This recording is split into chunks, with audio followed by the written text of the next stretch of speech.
Marvin Heemer was a professional welder living in Granby, Colorado. He made his living by running a small muffler repair shop, and you know what they say about installing mufflers. It's exhausting.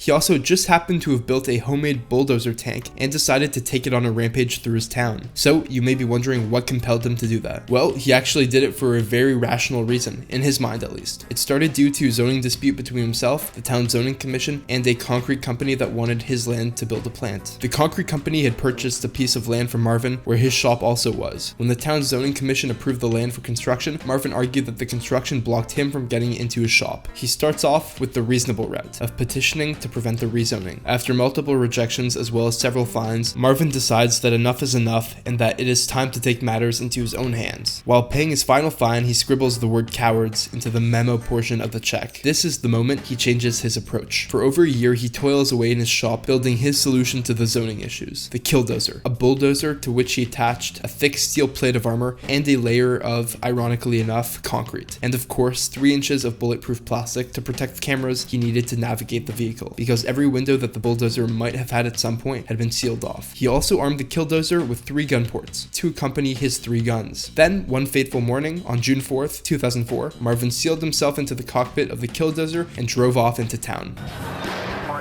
Just received a 911 call reporting that there is an out-of-control bulldozer. His first target, the concrete plant next to his shop, decimates it. Next to City Hall. On his way there, he destroys the mayor's home, the police department, and a newspaper office, as well as several police cars and trees, because fuck the trees. The police were trying everything to stop him. Normal bullets, nothing. Armor-piercing rounds, nothing. They were climbing on top of it trying to find an entrance or a weak point, but this was a well-constructed vehicle. There was no way in or out. At some point in the rampage, a resident of the town decides that he's going to be the one to put a stop to Marvin. So he does what any person with balls bigger than their own head would and gets in his tractor and tries to take on the armored bulldozer himself. Keep in mind that armor-piercing rounds have not made a scratch on this whale of a vehicle. So he starts driving towards the dozer in his tractor, and to no one's surprise, he soon finds himself in a game of chicken with the Bulldozer. And after seeing that Marvin is not stopping, the driver has no choice other than to jump out before the tractor gets by the Bulldozer, who continues on to its next target, the hardware store. Meanwhile, in Denver, the governor of Colorado was actually considering sending the National Guard to attack the Bulldozer with Apache helicopters and anti-tank missiles. Minutes before they got the green light to go ahead, while destroying the hardware store, the cops seized the opportunity and used the tractor to block the dozer from backing up. Marvin has no option but to push his dozer to its limits until it grinds to a stop. As the police try to find a way of getting in, Marvin decides to call it a day and takes his life. Once the authorities managed to get into the cockpit, they found a list of 13 buildings he had destroyed and a list of names of people he thought had wronged him. Except for himself, no one was hurt, and it was estimated that the damage he caused was around $7 million.